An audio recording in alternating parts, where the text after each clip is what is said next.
Okay, so I've just come out of the IMAX from watching the latest film from the director of Top Gun Maverick, Joseph Kosinski, and starring Brad Pitt and Javier Bardem. F1. Now, I am not a huge racing fan. I don't sit there on the sofa with a beer watching Formula One or the Grand Prix, but I have liked films over the years and I do appreciate the sport. But the question is, did this do anything for me?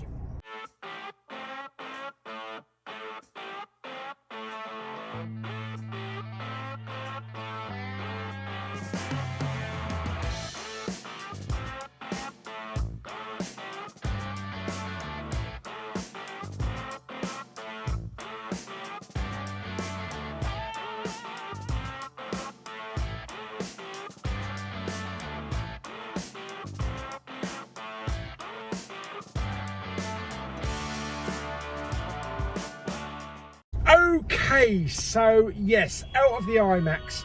This film is about a washed up racing car driver played by Brad Pitt, who was really well known back in the day. He had an accident, it put an end to his career, and he's invited back by Javier Bardem, and he's invited to help in saving his neck. Really, he's in debt, the team is in debt, they're in danger of losing the whole team, the whole racing team, and he basically invites Brad Pitt, Sonny Hayes, to come and save them. Of course, you've also got another hotshot driver there as well, who I'm not too familiar with this guy's previous work. But at first they don't get on. He resents Sonny coming in. He's washed up, he's over the hill. Why is he coming back in to Formula One? Is it a last ditch effort to save a floundering career? And as the film goes on, they connect a bit more, and then by the end of the film, each of them appreciates that they've both got things that they can bring to the table. So one of my favorite racing car films is Le Mans 66, or Ford versus Ferrari. Days of Thunder, I've seen that a long time ago. I really do need to rewatch that. And there was a film way back called Driver with Stallone, which was that's cack, to be perfectly honest. But yeah, this was a brilliant film. It threw us right into the action. This is the Top Gun Maverick of racing car films. And it's structured the same way. We've got edge of the seat thrills, an absolutely pumping soundtrack by Hans Zimmer, which really gives it an edge. Great character moments in there, especially with Brad Pitt. He just shines on the screen. He's a legend, a movie star legend. Throw him in a car with a lot of other race car drivers, and turn the volume up in the IMAX and vibrate the chairs, and you've got a really great film.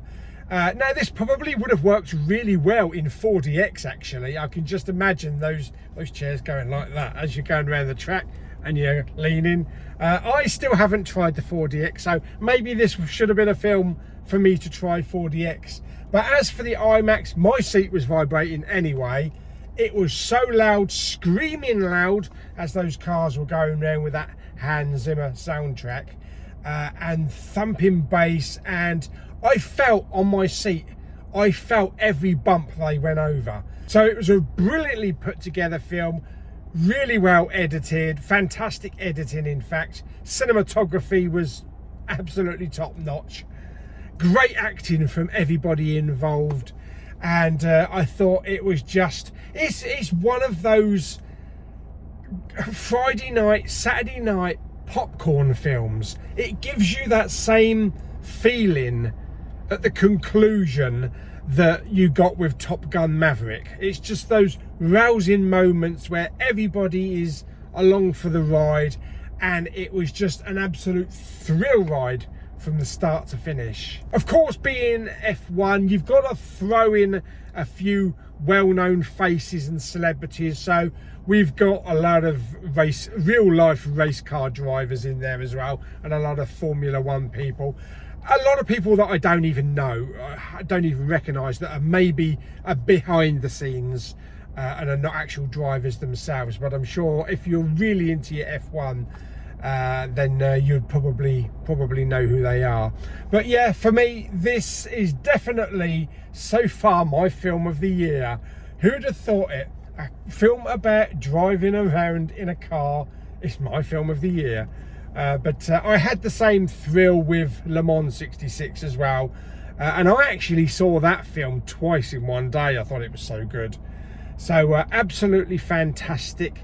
This is going to tie with my top film of the year, which is Flow, and I'm going to give F1 9.5 out of 10. Yes, so we're almost there.